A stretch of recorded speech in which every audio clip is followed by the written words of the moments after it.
Fala pessoal, tudo bom? A gente está começando mais um Área Bitcoin podcast. O tema que a gente vai debater nesse podcast hoje é uma análise do artigo da Fidelity com as tendências para 2025. Eu sou a Cacá e comigo está a Carol, nós somos as fundadoras da Área Bitcoin, uma escola onde você aprende tudo sobre Bitcoin, o que é, como funciona, como comprar, como usar, como guardar.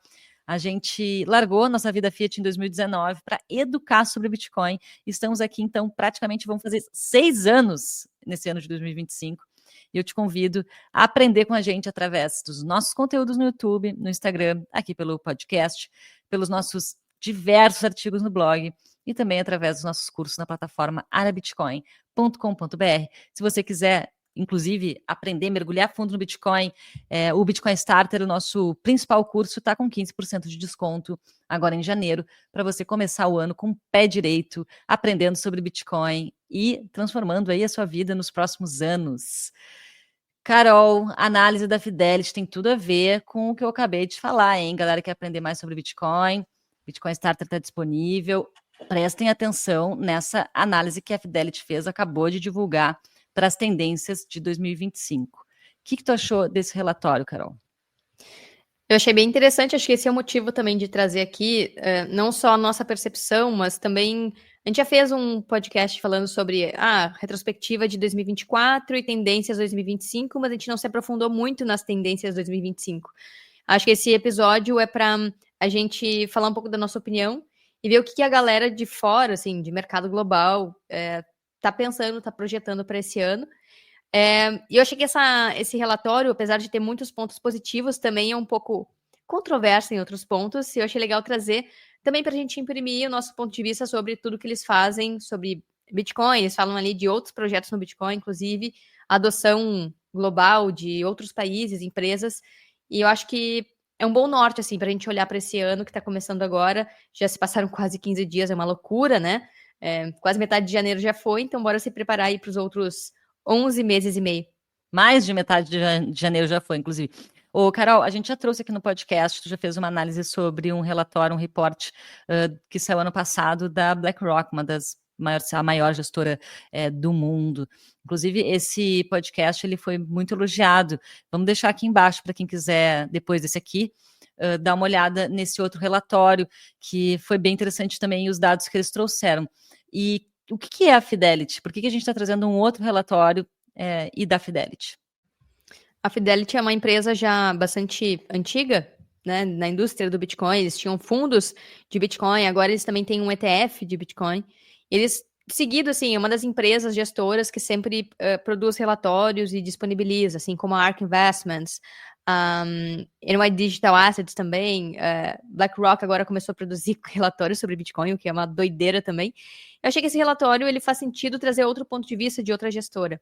Então, a gente, como tu falou, a gente falou da BlackRock, agora vamos trazer um relatório da Fidelity, ver o que eles estão falando. Daqui a pouco, se surgir algum outro relatório interessante, a gente pode trazer aqui também. O relatório está em inglês, então eu vou mostrar o original, e aí eu traduzi e fiz aquelas minhas anotações assim na lateral para guiar nosso papo. E não sei se tu quer comentar alguma coisa, eu posso abrir aqui a tela, Cacá. Bora lá. Vamos ver o que vou abrir. A Fidelity trouxe nesse relatório. E a gente já volta com o Área Bitcoin Podcast. Comprar Bitcoin faz parte da rotina de todo Bitcoiner, mas muitas plataformas ou têm taxas altas ou não facilitam a nossa vida. Na Bipa, você consegue programar compras automáticas de Bitcoin mensais, diárias, semanais ou até de hora em hora. Ainda não tem uma conta na Bipa? É só clicar no link aqui na descrição, baixar o aplicativo e abrir a sua conta usando o código ARABITCOIN. Com o nosso código, você pode ganhar até R$60 em Bitcoin nas suas primeiras compras. Então bora acumular sats. Então, esse aqui é o relatório da Fidelity, 2025 Look Ahead by Fidelity Digital Assets Research. Então, é o research deles. Aqui tá a versão em inglês, ó. Então, para ficar mais fácil de todo mundo acompanhar, eu peguei e traduzi esse PDF com os gráficos e fiz algumas anotações, que é este daqui. Minha versão rabiscada do reporte. Então, começando aqui, eles passam por alguns tópicos, como a pergunta clássica, você chegou tarde demais? Que todo mundo se pergunta, né? Nem vou comprar Bitcoin, tarde demais, não vai subir mais, perdi o bonde. Então, eles respondem essa pergunta. Falam sobre caminhos paralelos à adoção do Bitcoin versus a internet, os drivers macro, perspectiva. Eles falam de Ethereum, mas eu sublimei essa parte porque para nós não interessa, é uma shitcoin. Eles têm ETF de Ethereum, então o interesse deles é vender, né? Cobrar taxas por todo esse produto financeiro que eles oferecem. Então, não vou comentar sobre Ethereum, mas sim sobre tudo que eles falam sobre Bitcoin, inclusive quando eles inserem Bitcoin, misturam com DeFi e blockchain, tá? Então, só para também tangenciar por onde que a gente vai passar nesse episódio. Vou aumentar aqui pra gente ver. Então, eles começam falando sobre a primeira pergunta, né? Você chegou tarde demais? Eles comentam que no relatório anterior, que eu acho que a gente comentou até em algum, não lembro se foi vídeo ou foi num Reels, mas que eles projetaram para 2024 uma aceleração. E realmente, acelerou muito do ano passado para cá com os ETFs, né? A adoção do Bitcoin, as narrativas. Agora tem países falando sobre adotar Bitcoin nos seus caixas, algo que não acontecia lá no início do ano passado. Isso acelerou muito rápido. E um ponto interessante dessa página que eles trazem é que as verdadeiras revoluções tecnológicas, aqui embaixo, ó, elas não afetam apenas a indústria. Em vez disso, elas são tão grandes que interrompem vários campos, ou na verdade elas se intrometem, né? Elas afetam vários campos e reformulam paisagens econômicas inteiras. Ou seja, o que eles estão dizendo, né? Que quando uma nova tecnologia entra em fase de adoção, não é na fase que ela é descoberta, como está aqui embaixo. É quando ela tem um maior efeito na sociedade, nos países, nas nações, né? É a difusão dela que traz esse crescimento exponencial e a adoção.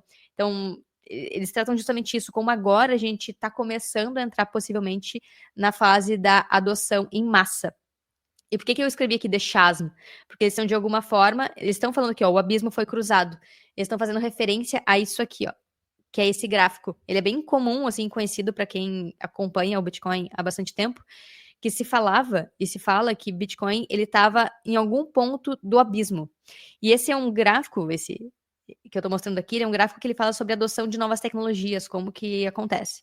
Então, no início, quem mais adota são os inovadores, a galera que está antenada e está conectada ao assunto dessa nova tecnologia, no caso, criptografia do Bitcoin, né? Então, o Satoshi surgiu ali num fórum de criptografia divulgando o Bitcoin, quem estava ali antenado e acompanhando foram os primeiros a ter contato com Bitcoin, e depois os próximos foram os early adopters. E com a internet, com o celular, com várias tecnologias, isso também já aconteceu. E aí existe um gap de tempo que ninguém sabe, cada tecnologia tem o seu tempo para ir para se popularizar, para ser massificada, e ninguém sabe exatamente quanto tempo o Bitcoin poderia levar para cruzar esse abismo. E geralmente com empresas que criam novas tecnologias, muitas morrem quando caem nesse abismo, não conseguem atravessar o abismo e ter adoção. E quando a gente faz esse paralelo, a gente pode ver aí, enfim, milhões de criptomoedas que surgiram desde 2014, muitas delas já morreram, nem chegaram a ter early adopters, nem chegaram no deixar e morreram na praia. E Bitcoin, eles estão falando que Bitcoin, nesse momento, ele está cruzando o abismo, ele está chegando na grande maioria. E os pontos em que a população fica mais emocionada, tem alguns momentos, assim, né, que logo no início é quando tem o pico das expectativas, quando as pessoas acham que aquilo, enfim, vai entrar rachando e vai mudar tudo. Aí, como tava todo mundo muito ansioso com aquela tecnologia, meio que baixa as expectativas e a galera começa a botar o pé no chão. Isso acontece justamente no deixasmo, no abismo, né? Que é uma fase de desilusão. E é justamente nessa fase do abismo que surgiram milhares de narrativas dizendo que outras criptomoedas são melhores. Bom mesmo são as CBDCs, as moedas de governo. Elas sim são boas porque são de governos. Então é a fase da desilusão com o Bitcoin. E depois de um tempo, quando cruza o abismo, pronto. Aí entra na grande maioria, quando as pessoas, a massa começa a adotar, e é quando volta a ter uma grande iluminação, quando as pessoas voltam a ficar empolgadas com aquela tecnologia, e depois vira algo corriqueiro, como é a internet agora, e vira um platô de produtividade, ou seja, quando as pessoas usam para produzir, usam de forma cotidiana aquela tecnologia.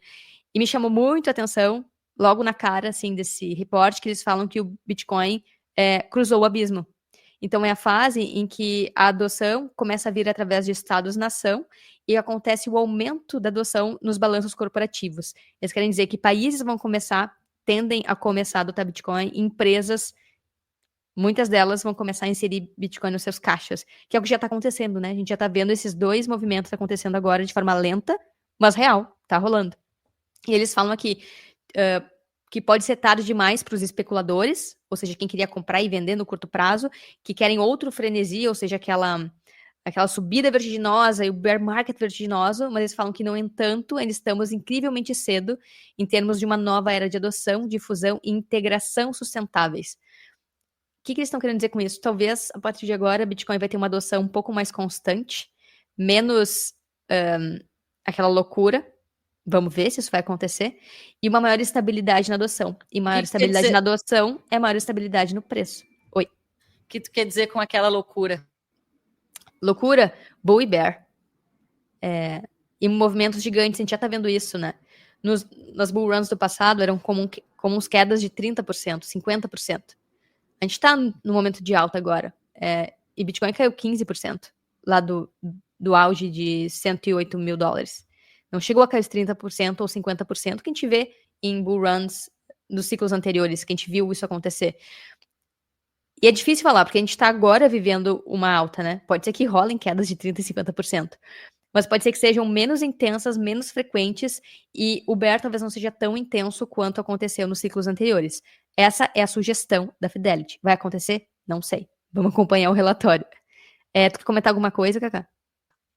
Saberemos a partir de segunda-feira que vem, dia 20, o que pode acontecer. Porque a partir do momento, e aí não quero dizer tipo, que é especificamente de um presidente, né, uma figura específica, mas a partir do momento que entra na presidência dos Estados Unidos um cara que diz que coloca Bitcoin no tesouro americano, poderia ser qualquer presidente, tá? A partir desse momento, outras nações, outros governos podem começar a fazer o mesmo. Ainda que El Salvador, os Estados Unidos já não é o primeiro, né? El Salvador já está fazendo isso, mas é por conta da magnitude, da importância e do que os Estados Unidos representa. Então, isso acontecendo, a gente pode ter alguma notícia sobre isso na semana que vem, a partir do dia 20, ali segunda-feira, quando ele toma posse. Dizem, né, que o documento já está pronto para ele assinar, não sei se é verdade, o que é verdade, o que não é, que é especulação sobre isso. Se de fato acontecer, é possível que se concretize isso, essa tendência que a Fidelity está trazendo. Boa, vamos acompanhar então se... Eles vão falando depois ali dos países adotando Bitcoin e enfim, especulando qual pode ser o próximo. Mas então, esse movimento, ele marca um momento na adoção, que é justamente esse atravessamento do abismo, né? Essa ponte. Pronto.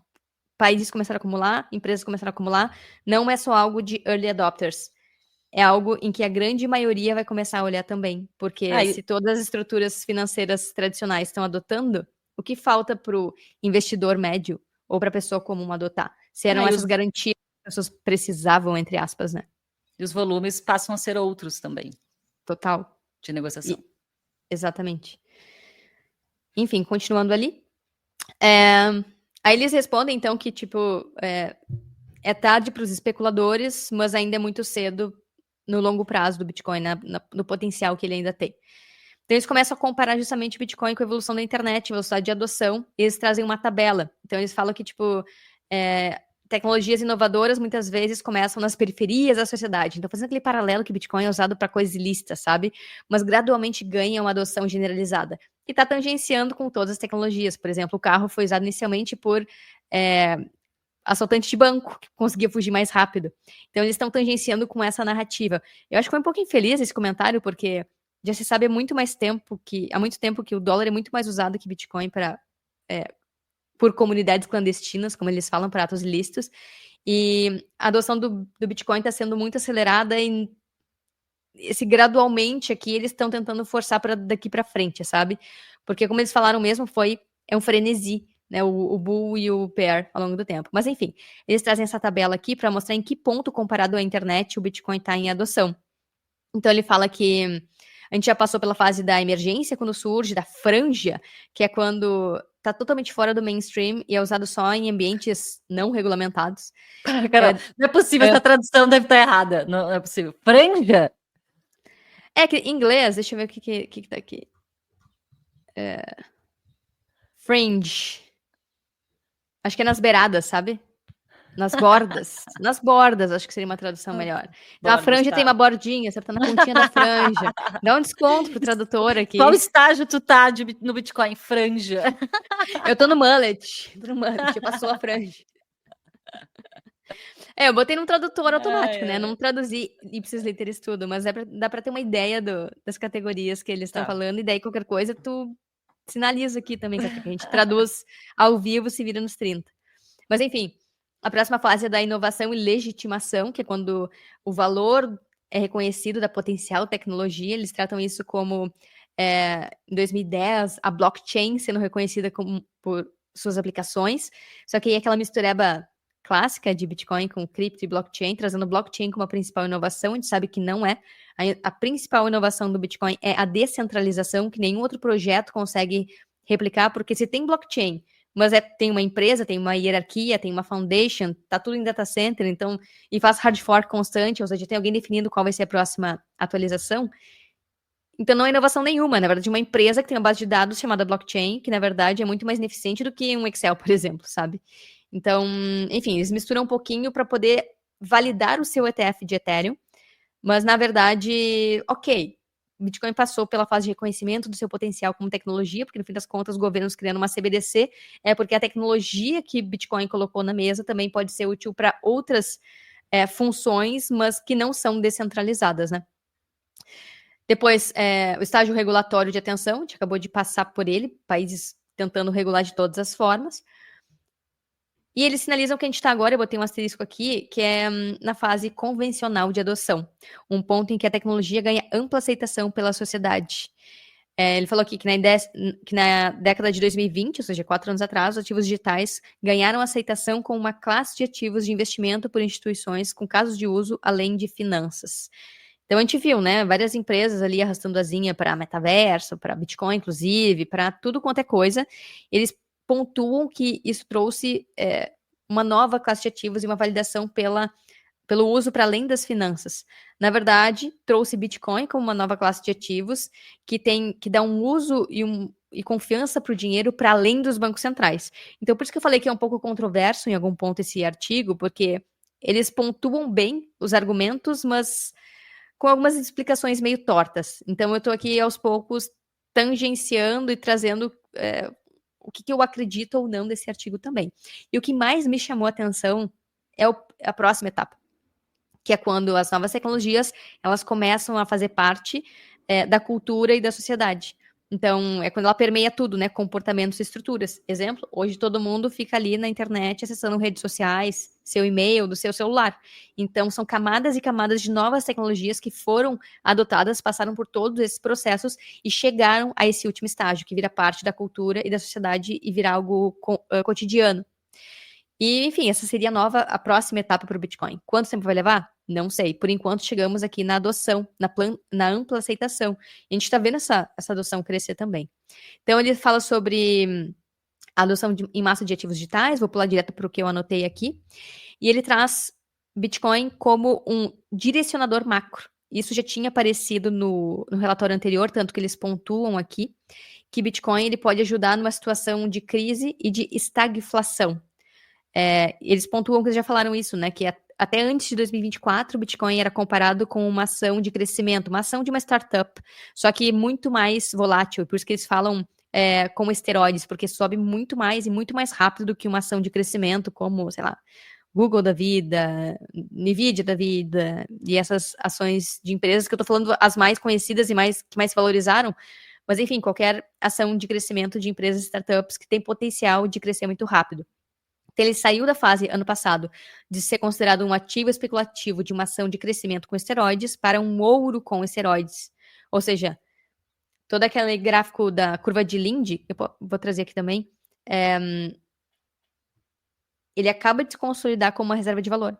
Quando o Bitcoin ele passa a ser tratado como reserva de valor, significa que ele consolidou e começou a competir de fato com o ouro, como uma forma de preservar poder de compra ao longo do tempo, no longo prazo, confiável e para além das políticas monetárias de governos. Deixa eu puxar aqui o gráfico de Linde para ficar mais fácil de entender.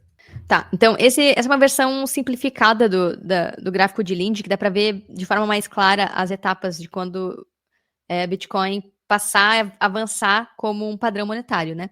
Então, esse gráfico ele foi feito lá quando o Bitcoin estava em torno de $15 mil, agora ele já está aqui na fase dos $100 mil, né? Agora, nesse momento, está em $96 mil, mas chegou a bater, ultrapassou os $100 mil aqui em cima. Então, o Bitcoin passou de um colecionável, e agora, nesse ponto em que ele está, em $100 mil, ele passou a ser uma reserva de valor. Então, além de um colecionável, ele é uma reserva de valor. A partir do momento que ele chegar a $1 milhão, ele vai ser considerado um colecionável, uma reserva de valor e um meio de trocas. As pessoas vão querer começar a fazer trocas de forma mais frequente em Bitcoin. E depois dessa etapa vem quando as pessoas começam a precificar em Bitcoin. E aí é quando ele é adotado como um padrão monetário global. Então, por isso que eles falam que, a partir do momento que a Bitcoin é uma reserva de valor, significa que ele avançou nessa escala de adoção. E eles falam aqui, né, ultrapassando o ouro novamente. Então, a comparação com o ouro, ela permanece, e estão tratando agora o Bitcoin como um ouro melhorado, um ouro com esteroides, que valoriza muito mais do que o ouro, assim como no passado veio essa comparação que ele valoriza muito mais do que ações de crescimento. E comparam aqui com a valorização do Bitcoin em relação ao ouro ano passado. Então, eles mostram aqui que do ano passado até agora, Bitcoin performou muito melhor que o ouro e ultrapassou, inclusive, a performance dele no momento de crise, no momento de inflação alta e taxas de juros também altas, né? Então, eles estão falando aqui, no momento em que não existe tanto risco de recessão, que foi o que aconteceu lá em 2020, durante o Covid, mas existe um momento de expectativa de inflação alta e queda de liquidez, a tendência é que o Bitcoin siga tendo um caminho ascendente, siga crescendo. E mesmo que num primeiro momento o Bitcoin sofra, e eles comparam aqui com 1970 e 80, porque o governo precisa controlar a inflação, então ele não pode imprimir muito dinheiro, ele faz isso aumentando a taxa de juros, mas ao mesmo tempo as pessoas começam a desconfiar da capacidade do governo controlar a economia e começam a comprar ativos que protegem justamente do governo, é por isso que recorrem ao ouro e ao Bitcoin. Então eles comparam com a década de 70 e 80, em que o ouro teve dois movimentos, duas subidas grandes de acordo com o aumento da inflação, né? Que eles colocam IPC, que é Índice de Preço ao Consumidor, nos Estados Unidos seria o CPI. Então, em verde está o ouro, em 1968, até 83, naquela época de grande valorização dele. Então, eles mostram como aconteceu em duas ondas a valorização do ouro. E eles comparam aqui em laranja com a valorização do Bitcoin do início de 2014 até agora, como pode acontecer igualzinho como aconteceu com o ouro na década de 70 e 80. Então, já teve uma primeira grande subida de acordo com a inflação e que pode ter uma nova grande subida se, de fato, a estagflação acontecer, né? Deixa eu até pegar o termo aqui, estagflação, para explicar de forma mais correta. Aqui, estagflação é um termo que se refere a um cenário de inflação, estagnação econômica e aumento do desemprego no país. É uma crise econômica que pode ter graves consequências para a vida das pessoas, empresas e blá, blá, blá. Então, aumento de preço, diminuição do poder de compra das famílias, diminuição de investimento, tem a ver com estagnação, né? Inflação e queda do crescimento e desvalorização de ativos. Ou seja, como o Banco Central para de imprimir, não consegue injetar liquidez nos mercados nem para fazer subir artificialmente, como aconteceu em 2008 e 2020 durante a crise do Covid. Então, eles acham que Bitcoin, num cenário de inflação persistente ou mesmo acelerada, Bitcoin ainda assim pode se beneficiar e performar bem, assim como o ouro fez no passado. O que mais que eles falam aqui? E que mesmo que, enfim, demore bastante para o governo voltar a imprimir dinheiro, que isso seria impulsionador da subida do Bitcoin, em algum momento ele vai voltar a fazer isso, e isso devolve o potencial de crescimento do Bitcoin. Beleza, e aí o ponto é esse, como o Bitcoin pode, de fato, ser considerado um ouro melhorado e performar melhor no cenário inflacionário. E depois ele vem para as mudanças na paisagem do Bitcoin. O que eles estão falando? As taxas que caíram bastante ao longo do último ano. Se esperava que as taxas fossem maiores com ordinals e runes, mas no fim teve aquele frenesi inicial e depois caíram. E eles comentam aqui que o impulsionador dessa queda das taxas foi aqui ETPs são os ETFs, tá?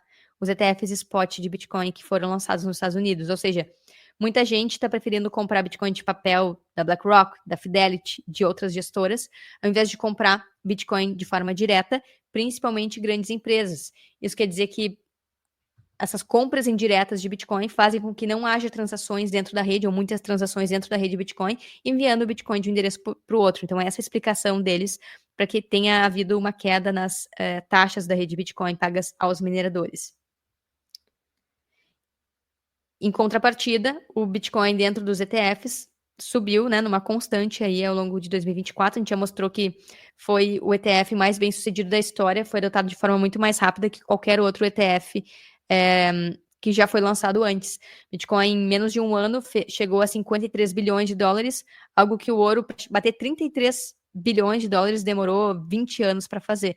Então, a adoção do Bitcoin via ETFs foi muito acelerada. Então, mostra como existia muita demanda para esse formato, né, do Bitcoin em papel para ser disponibilizado para, enfim, empresas que antes não tinham acesso a Bitcoin porque não podem custodiar de forma direta.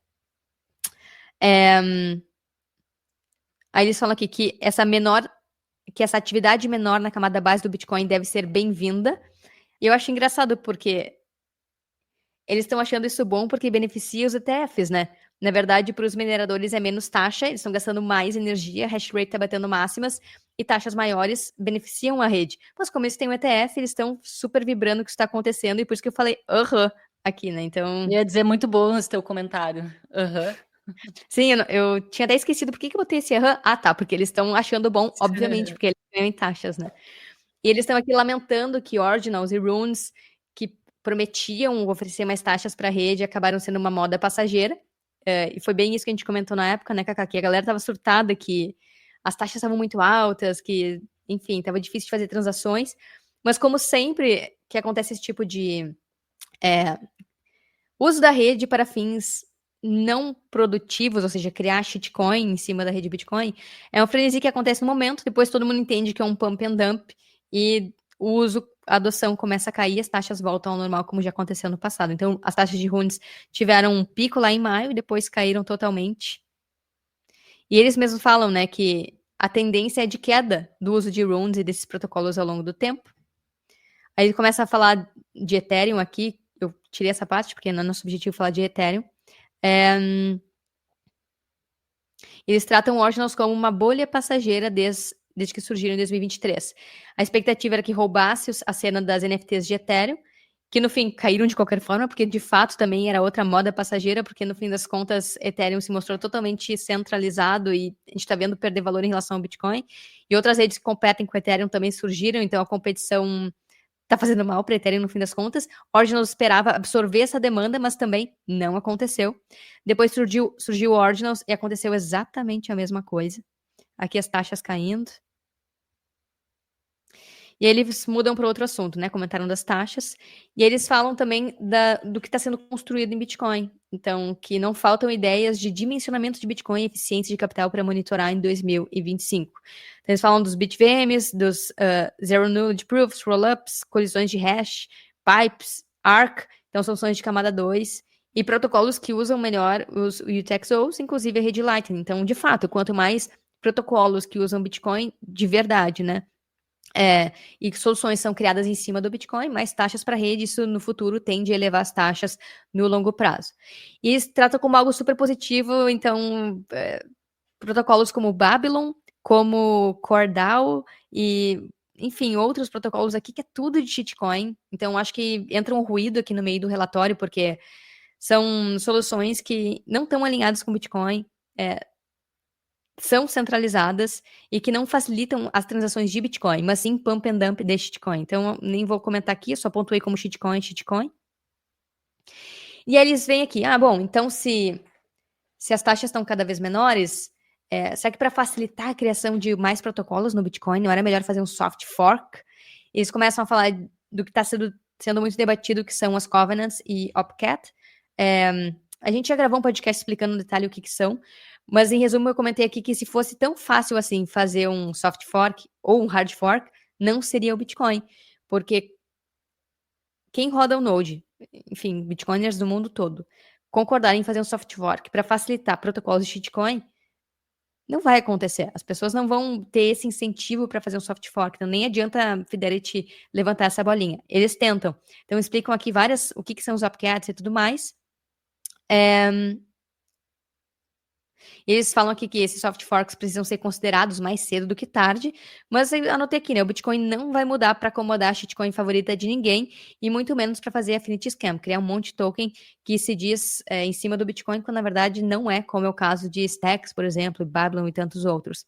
E aqui embaixo eu botei, ainda bem que vocês sabem, porque eles comentam, Bitcoin é amplamente descentralizado, a maioria dos usuários é veementemente contra todas e quaisquer mudanças. E aí é isso, tipo, quem roda Node não vai querer mudar algo tão precioso quanto o Bitcoin, os seus fundamentos básicos, para justamente facilitar acomodar shitcoin no protocolo. Então eles puxam para esse debate se vai ter soft fork, se não vai. Acho pouco provável. Esse debate ele existe, mas não está tendo força, como teve Segwit ou até mesmo Taproot. Então acho que em 2025 é pouco provável que role algum soft fork, alguma dessas propostas de fato avance de forma efetiva, a não ser que tenha alguma informação nova que surja. Eles falam aqui sobre Datum, um protocolo para ajudar a aumentar a descentralização do Bitcoin, tornar ainda mais descentralizada, manter descentralizada, usando o Stratum V2, que é protocolo que a Ocean está usando também. Eles falam aqui das mineradoras que criam os pools de mineração que criam seus próprios templates de bloco, então explicam formas de ampliar a mineração para outros formatos, tornar ainda mais descentralizado. Fazem toda uma análise de stablecoins, falando sobre como cresceram muito ao longo do último ano e principalmente ao longo aí do tempo. E é real, stablecoin tem muito mais uso do que muitas criptomoedas e estão ali junto com o Bitcoin, como os tokens, então com maior capitalização de mercado, o que é chocante, ou seja, mesmo tokenizado, moeda fiat continua sendo uma das maiores imãs, né, de volume e liquidez do mercado. Também para acessar Bitcoin, como muitas pessoas conseguem converter da sua moeda local para dólar e daí sim conseguir comprar Bitcoin. O que mais que eu anotei aqui? Então eles falam aqui, ó, chegamos finalmente nas tendências que eles traçam, né, para 2025. O que pode impulsionar ainda mais o mainstream, ou seja, a adoção e a difusão em 2025. Principalmente estados-nação, ou seja, governos comprando Bitcoin com grandes volumes. Então eles estão mostrando aqui o que os governos já têm agora. Estados Unidos tem mais de 20 bilhões em Bitcoin, China 19 bilhões, Reino Unido 6 bilhões, Ucrânia 4,7 bilhões, que recebeu que recebeu em doações. Butão tem $1 bilhão em Bitcoin, é um dos países com maior quantidade de Bitcoin per capita no mundo. E El Salvador, com 60 milhões de dólares em Bitcoin, tem mais de 5 mil Bitcoin. Então eles acham que a criação de reservas estratégicas de Bitcoin nos Estados Unidos pode ser um grande impulsionador, especialmente com o ato do Bitcoin, né, o Bitcoin Act, que a senadora Cynthia Lummis trouxe a público ano passado. E vamos ver, a gente tá às vésperas para ver, como tu falou lá no início aqui do repórter, Cacá, para ver se isso de fato vai acontecer e como. Só que eles têm um comentário muito interessante aqui, que eles falam que caso outros países de fato repliquem essa estratégia, ou já estejam comprando, eles fariam isso na surdina. Então, aqueles que potencialmente adotariam serão incentivados a fazê-lo secretamente. Ou seja, talvez até já existam países comprando Bitcoin, mas eles só não divulgaram. E a gente tem visto isso em dados on-chain, né? Muitas compras gigantescas de milhares de Bitcoin, milhões, bilhões de dólares em Bitcoin, e ninguém sabe de quem é. Quem que tem essa liquidez, esse volume para conseguir fazer compras tão grandes? Será que são países? Pode ser que lá na frente a gente descubra que sim, né? Ou só alguém com muita grana, um bilionário aí comprando também na surdina para não chamar atenção ou para, de alguma forma, vincular a identidade dessa pessoa ao Bitcoin. Então ele está mostrando aqui também a quantidade de Bitcoin guardada on-chain e também nos ETFs que tem crescido ao longo do tempo. Então, como também países podem, de alguma forma, usar os ETFs para acumular Bitcoin, também, de novo, puxando a sardinha para o seu assado aí da Fidelity. Eles estão falando outra coisa muito interessante, que ainda 80% dos investidores são de varejo e que está em estágio inicial. E que o número de investidores institucionais, ou seja, empresas, corporações, ainda é alto em comparação a outros lançamentos de produtos semelhantes. Só que, ao mesmo tempo, esses são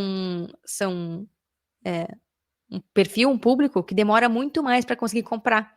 Então, que a tendência é que cada vez mais aumente o número de investidores tradicionais e institucionais. Eles falam que o que está estimulando isso é justamente o tal do cash and carry, que é uma negociação conhecida também como basis trade.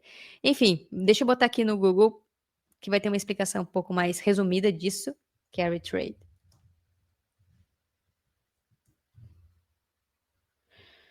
A operação financeira consiste em tomar dinheiro a uma taxa de juros em um país e aplicá-la em outra moeda onde as taxas de juros são maiores, alavancando-se na moeda de origem, e aí o investidor realiza arbitragem. E aí quando eles falam de carry trade nesse contexto de arbitragem, é principalmente quando pega empréstimo em países com taxas de juros baixa. Isso foi bem comum no Japão, que tinha taxas de juros zero ou negativas por muito tempo, e comprava ativos e se alavancava em outros países com títulos que pagam mais. Então, tu pega empréstimo, se alavanca com riscos zero, praticamente, porque tu praticamente paga o que tu pega emprestado e paga exatamente o que tu pegou emprestado, então não tem juros altos a serem pagos, e tu usa essa grana para comprar outros ativos, como Bitcoin, que valoriza muito mais do que qualquer outro ativo.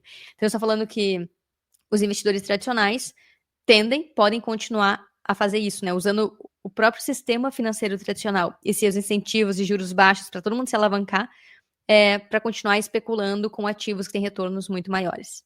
O que mais? Agora eles misturam, e essa parte aqui é super interessante porque eles misturam empréstimos em Bitcoin com DeFi. Eles falam que provavelmente esse método vai crescer, mas eu não acho que os empréstimos com Bitcoin vão crescer através de DeFi. Porque DeFi tem se provado nada descentralizado, é uma plataforma gerenciada, de novo, por uma foundation, por pessoas, é uma empresa, de certa forma, que não se porta, não se coloca para frente nas suas plataformas como uma empresa, mas que está oferecendo empréstimos ali em Bitcoin. Só que é muito suscetível à regulação, como a gente viu várias plataformas, inclusive voltadas para a privacidade, como o Tornado Cash, sendo pressionadas pelo governo americano. Se o governo americano e os bancos se sentirem ameaçados por plataformas DeFi, eles vão em cima dessas plataformas, porque não são DeFi de verdade. São plataformas que se dizem independentes, mas na verdade são completamente centralizadas, são empresas. Mas o que eu acho que sim pode acontecer, a gente já falou em outro podcast, Cacá, é sobre como o Bitcoin vai começar a ser usado em empréstimos para reduzir o risco de inadimplência. A gente mostrou isso num vídeo de um cara que ele é especializado em oferecer empréstimo, financiamento, para as pessoas comprarem imóveis. Então, ele falou que eles estão fazendo isso já nos Estados Unidos, na empresa dele, que sempre que alguém pega um empréstimo, esse empréstimo ele é ancorado em Bitcoin, ou seja, uma parte daquele valor, a própria empresa que emitiu o empréstimo compra Bitcoin, porque mesmo que a pessoa não pague, quem tomou o empréstimo, se Bitcoin subir e valorizar ao longo do tempo, enquanto o empréstimo está rolando, a pessoa está pagando, consegue cobrir parte da dívida da pessoa. Então, o Bitcoin sendo um fator de desalavancagem, tanto de empréstimos de pessoa física quanto jurídica, e isso entra também na narrativa da Cynthia Lummis, que é de desalavancar a dívida americana, ou seja, os empréstimos que foi tomado no passado e que já está enrolando com a barriga, a taxa de juros americana está subindo muito, e que eles podem usar o Bitcoin como um fator de desalavancagem. E eles comentam aqui que Cantor Fitzgerald, que é uma instituição super tradicional e que existe desde 1945, tem planos para lançar um negócio de financiamento de Bitcoin em julho do ano passado. Ou seja, eles estão planejando isso. Não foi lançado. Será que vai ser lançado agora? Ou seja, vários gestores, várias instituições fiat tradicionais estão pensando e maquinando como usar Bitcoin para reduzir o risco do sistema financeiro fiat tradicional. Olha que loucura. E é por isso que eu acho que não vai ser através de DeFi que isso vai acontecer, mas via sistema fiat tradicional e via bancos, gestoras fiat tradicionais, oferecendo empréstimo em fiat e comprando Bitcoin, sendo demanda de Bitcoin para desalavancar as pessoas com risco de inadimplência, né? Então, eles comentam aqui que Bitcoin pode preencher as lacunas entre o mundo isolado dos ativos digitais, lê-se Bitcoin, e finanças tradicionais. Então, eles concluem que não é muito tarde, mas que ainda é muito, muito cedo para uma nova era. Ou seja, é aquilo que a gente já fala há bastante tempo, né? Tu não tem como voltar no passado, e por mais que pareça tarde, ainda é super cedo para o Bitcoin. Só que agora talvez seja de uma forma diferente. O Bitcoin é muito mais digerido dentro dos bancos, para as pessoas, e ele como um dinheiro, como um ativo, como algo mais seguro, inclusive, que os ativos tradicionais e que ativos, inclusive, de governos. Né? Como a gente está vendo a galera comentar que os bonds estão perdendo confiança, os títulos de países estão perdendo confiança, os juros estão subindo por essa elevação dos riscos, e Bitcoin entrando no meio para, de alguma forma, evitar uma desalavancagem forçada, quebradeira, colapso, e talvez uma transição muito mais suave para um novo sistema financeiro mais saudável, que é o Bitcoin. Enfim, eles citam aqui os contribuidores desse relatório. E é isso, Cacá. Enfim, fiquei aqui me palestrando, não sei o que tu achou. Comenta aí alguma coisa, tá quietinha. E a gente já volta com o Área Bitcoin Podcast. Guardar Bitcoin na própria carteira faz parte da rotina de todo Bitcoiner, mas muitas plataformas têm taxas altas ou não facilitam o saque e a soberania. Na Bipa, você consegue sacar Bitcoin grátis, tanto on-chain quanto em Lightning. Assim, você economiza em taxas e ainda acumula mais sats na sua wallet. Ainda não tem uma conta na Bipa? É só clicar no link aqui na descrição, baixar o aplicativo e abrir a sua conta usando o código AREABITCOIN. Com o nosso código, você pode ganhar até R$60 em Bitcoin nas suas primeiras compras. Bora acumular sats. Fiquei aqui só ouvindo a tua análise muito bem feita, por sinal, Carol. Legal ter trazido esse relatório. É sempre bom, apesar assim, dessas gestoras terem o viés ainda cripto e viés fiat, uma mentalidade fiat, né?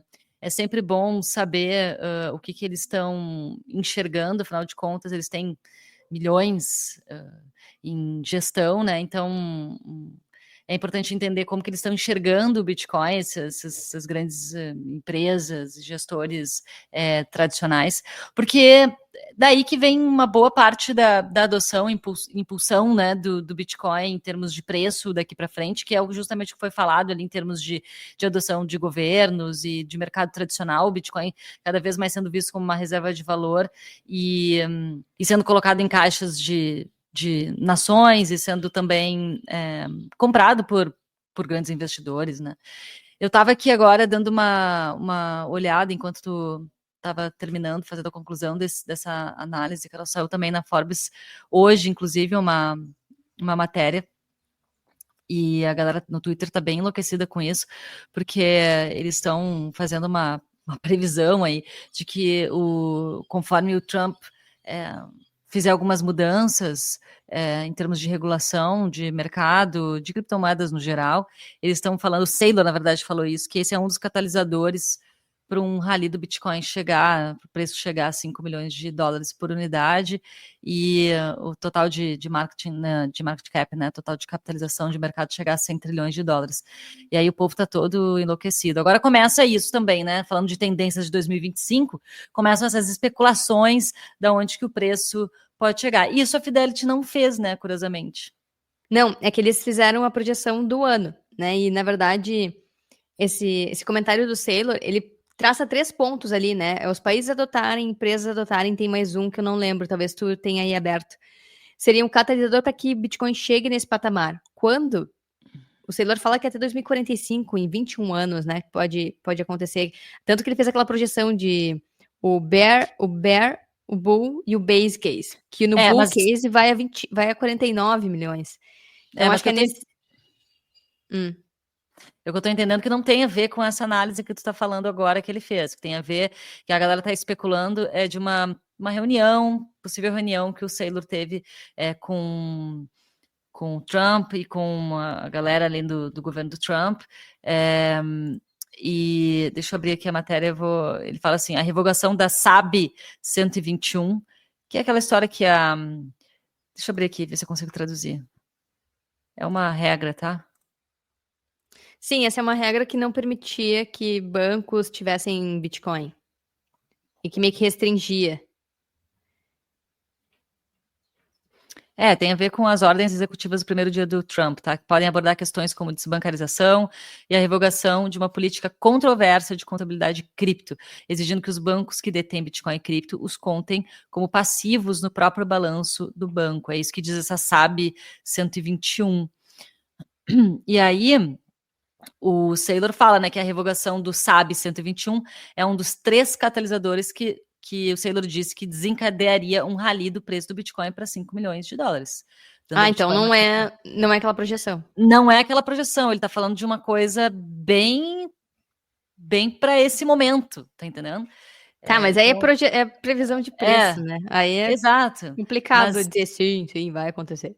Complicado dizer que o Bitcoin vai para qualquer patamar, né? Inclusive aquela própria projeção que ele fez. Mas, enfim, são especulações de preço, né? E isso saiu na Forbes hoje, então estou trazendo aqui uma matéria que está se especulando aqui sobre a semana que vem. Muito está se especulando sobre o que vai acontecer assim que o Trump tomar posse na semana que vem.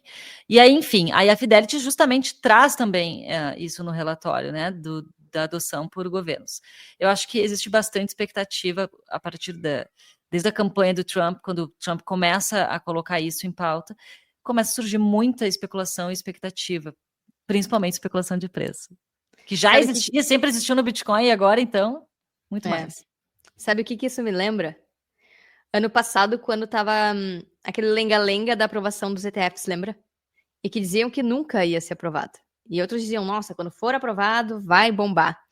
E aí as propostas iam e voltavam da SEC, até que, pum, foi aprovado em janeiro, fevereiro. Janeiro, acho. Isso. E aí, realmente, o Bitcoin subiu depois. Só que antes de subir, teve uma queda de 20%, 30%. Né? Então, acho que tem que ficar atento só para isso, porque tem a galera especuladora do Sell the News, mas como a gente viu ali no relatório da Fidelity, agora existe uma demanda institucional muito grande. E o que isso quer dizer? Esse perfil não são uma galera do pump and dump especulação, que quer comprar no fundo e vender no topo, sabe? Não. É um perfil investidor que tem visão de longo prazo, que segura anos um ativo, esperando valorização. Retornos maiores, né? Isso. E é por isso que ali a Fidelity trata esse momento como uma mudança da adoção, que pode não ser mais aquele frenesi que eles falam de subidas muito grandes e quedas muito grandes, porque em toda queda que acontecer vai ter essa galera que tem muita paciência, muito volume, muito caixa e pode não deixar cair tanto. Tanto que a gente não tá vendo o Bitcoin ter grandes quedas agora, né? Ele tá segurando nos 96, caiu no máximo a 91, não foi ali a 70, 60, 80, não tocou nessa região de novo, né? Então tá um pouco menos volátil. Quer dizer que já chegamos na hiperbitcoinização, vai subir em linha reta? Não. Quer dizer que agora tem um outro perfil entrando, não deixando ter quedas tão bruscas, mas ainda podem acontecer. E se acontecerem, são oportunidades também para as sardinhas do varejo, como nós, seguirem acumulando e não deixar essa galera de Wall Street que está começando agora a entrar e querer comprar, enfim, comprar o que tem disponível de Bitcoin, porque mais de 90% da oferta já foi criada até 2030, 99% dos Bitcoin vão ter sido criados, a gente tem uma janela de tempo em que ainda é possível acumular Bitcoin que a gente tem acesso, né? Pode ser que no futuro a gente só consiga via papéis de terceiros, tipo ETFs, uma microdivisão de Bitcoin, porque, enfim, aí todos os tubarões já entraram, todo mundo já comprou e acumulou ao longo do tempo. E, enfim, vamos ver se é isso que vai acontecer. Ai, ai, ai, isso me dá uma fomo daquelas. Olha, o que me deixa feliz, Carol, é ter começado lá em meados, início de 2019.